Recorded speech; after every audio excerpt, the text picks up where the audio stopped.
Para maintindihan po natin ang lahat, ay alamin po muna natin kung ano ang nangyari kay Thomas Lubanga Dielo noon. Ang taong ito ay siyang kauna-unahang ikinulong ng ICC.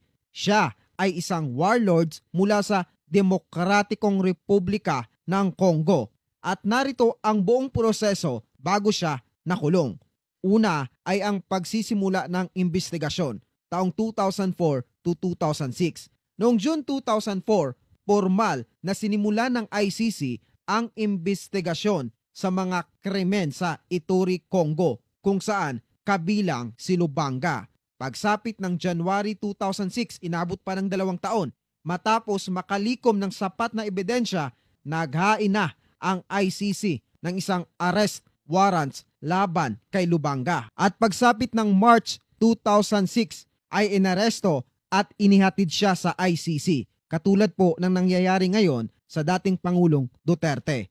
Pagsapit ng March 17, 2006, inaresto sa Congo at agad na inilipat sa ICC Detention Center sa The Hague, Netherlands ang taong ito. Siya ang kauna-unahang inaresto ng ICC. At pagkatapos po noon, nagkaroon ng pre-trial stage noong taong 2006 to 2007. Ang pre-trial chamber ng ICC ang sumuri kung sapat ang ebidensya para ituloy ang kaso during that time. At pagsapit ng January 29, 2007, kinumpirma ng korte ang mga kaso laban kay Lubanga at formal na sinimulan ang paglilitis. Kasunod po ng pangyayaring iyon ay pumasok ang trial stage, ang unang kaso ng ICC na nangyari noong 2009 to 2012. Pagsapit ng January 26, 2009, formal na nagsimula ang kanyang paglilitis sa korte sa ICC. Ang mga paratang sa kanya, siya raw ay inakusahan ng war crimes, partikular sa sapilitang pagre-recruit at paggamit ng mga batang sundalo na wala pang 15 taon ang edad. Ipinakita ng prosecution ang testimonya ng mga dating batang sundalo na ginamit sa labanan. Ipinagtanggol ni Lubanga na wala siyang direktang kinalaman sa pagre-recruit, pero mukhang mas malakas pa rin ang ebidensya laban sa kanya. Kaya't itinuloy ang kaso hanggang sa sumapit ang hatol at pagpaparusa. Pagsapit ng March 14, 2012, si Lubanga ay nahatulang guilty sa mga war crimes. At pagsapit ng July 10, 2012, sinentensyahan siya ng 14 na taong pagkakulong. Opisyal siyang naging unang tao na nahatulan sa ICC. At tulad nga po ng sinabi ko kanina, mayroon pang appeal stage.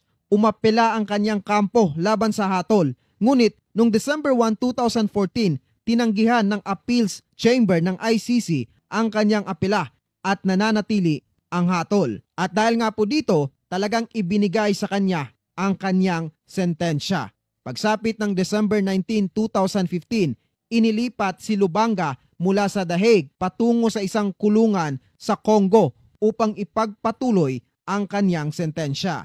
Pagsapit ng March 16, 2020, siya ay nakalaya matapos makumpleto ang kanyang 14 na sentensya kasama ang bawas na panahon mula sa kanyang pagkakulong bago ang hatol. So makikita po natin dito na sobrang tagal talaga ng proseso dito sa ICC dahil sinusuri po nilang mabuti ang kaso. Imagine, 2004 pa sinimulan ang investigasyon sa kaso nitong si Lubanga. Pero na-serve ang sentensya ay 2015 na. Gayunpaman, habang ginagawa ang trial, inilalagay nila ang akusado sa mga detention center. At magaganda po ang itsura ng detention center ng ICC at sobrang secured po ng lugar na ito, as in marami pong bantay. Ang detention center na ito ay mayroong sariling kwarto, mayroong sariling palikuran or CR, may lamesa na parang study table. So maganda po ang kwarto pero nakakalungkot kung ikaw ay makukulong dito. Pero kung kayo po ang tatanungin sa inyong palagay, magiging guilty kaya sa mga akusasyon ang dating Pangulo sa trial sa ICC? #yes or #no, please comment your opinion below.